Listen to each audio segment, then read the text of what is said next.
کیا تم نے کبھی سوچا ہے ایک ایسی قوم جو پہاڑوں کو تراش کر گھر بناتی تھی، جو کہتی تھی ہم سے طاقتور کون ہے بھلا؟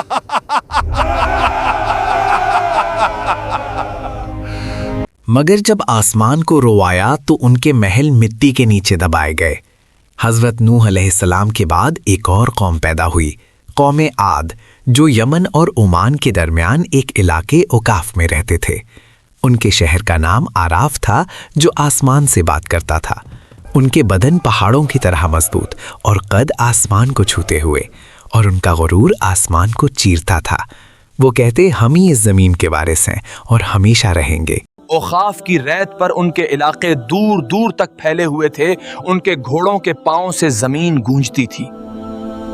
رات کو ان کے چراغوں کی روشنی دور تک سمکتی، گویا ان کے شہر زمین پر کوئی تاج ہو، اور وہ اپنی محفلوں میں اکثر یہی کہتے ہم جیسے لوگ دوبارہ پیدا نہیں ہوں گے، اور ان کے بچے چھوٹی عمر میں ہی بھاری پتھر اٹھا کر اپنی طاقت دکھاتے، اور بزرگ گرو سے کہتے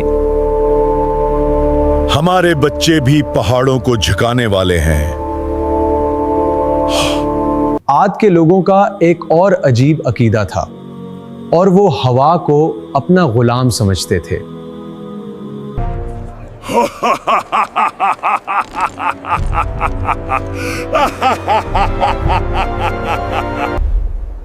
ہوا ہمارے جسموں کی پیروی کرتی ہے۔ بڑے اپنی محفل میں فخر سے کہتے ہمارے باپ دادا ہوا کا رخ بدل دیتے تھے، ان کی طرح ہمیں بھی کوئی نہیں روک سکتا۔ وہ لوگ طوفان کو دور سے آتا دیکھتے تو ہنس کر کہتے ہوا ہمارے ساتھ ہے، یہ ہم پر نہیں ہمارے دشمنوں پر پڑے گی۔ لیکن انہیں کیا پتا تھا آنے والی ہوا ان کی سب سے بڑی دشمن بن چکی ہے۔ عاد کے لوگ صرف لمبے ہی نہیں تھے، ان کی جسمانی بناوٹ عام انسان سے کئی گنا بڑی تھی۔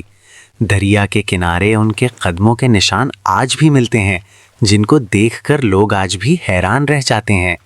ان کے گھروں کے دروازے اتنے اونچے ہوتے کہ ایک گھوڑوں اور سوار دونوں سیدھا اندر جا سکتے تھے، اور ان کے برتن پتھر کے بنے ہوئے اتنے بڑے کہ ایک برتن میں پورے خاندان کو کھانا پک جائے۔ وقت گزرتا گیا اور غرور بڑھتا چلا گیا، وقت گزرتا گیا اور ان کا تکبر بڑھتا گیا۔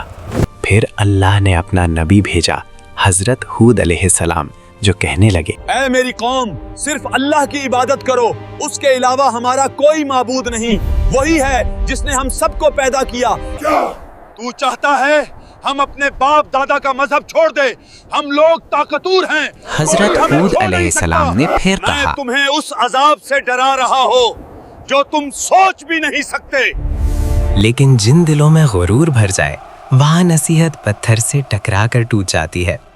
حضرت ہود علیہ السلام روزانہ ان کے بازاروں، محلوں اور دروازوں پر جا کر انہیں اللہ کی طرف آخری دعوت دیتے۔ کبھی ان کے ہود، سردار ہنس کر اگر کہتے تیری بات میں دم ہوتا تو ہمارے محل کب کے تباہ ہو چکے ہوتے۔ کبھی ان کے بچے حضرت ہود علیہ السلام کی آواز کا مذاق اڑاتے۔ حضرت ہود علیہ السلام کو دیکھ کر کچھ لوگ اپنا راستہ بدل لیتے تھے کہ کہیں انہیں اللہ کا خوف نہ پکڑ لے۔ ایک دن ہود علیہ السلام ان کی اسمبلی میں گئے، جہاں ان کے سردار سونے کے تختوں پر بیٹھے تھے۔ ہود علیہ السلام نے اللہ کہا کی بنائی ہوئی قدرت کا نظام دیکھ لو، تمہاری طاقت کچھ بھی نہیں اللہ کے سامنے۔ یہ سن کر یہ ان کے جھوٹے سردار وعدے ہنس بند پڑے کر، اور بولے اور اگر عذاب آتا بھی ہے تو ہم اس کو اپنی طاقت سے روک لیں گے۔ عذاب سے کچھ دن پہلے عاد کی وادی میں ایک عجیب منظر ہوا۔ رات کو آسمان میں ایک گہری گونج سنائی دی، نہ بادل گرجا نہ بجلی چمکی، مگر عاد کی وادی میں ایسے لگا جیسے کوئی دور سے پکار رہا ہو۔ عاد کے لوگ اس آواز کو سنتے اور آپس میں کہتے یہ تو پہاڑوں کی آواز ہے، جیسے کچھ بڑا ہونے والا ہو۔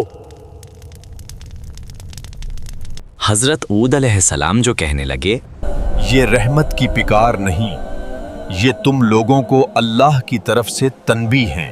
زمین بھی ہماری طاقت سے ڈرتی ہے، ہم اتنے طاقتور لوگ ہیں۔ انہیں نہیں پتا تھا کہ یہ زمین کا آخری اعتراض تھا۔ پھر آیا اللہ کا فیصلہ۔ سب سے پہلے ان پر قحط آئی،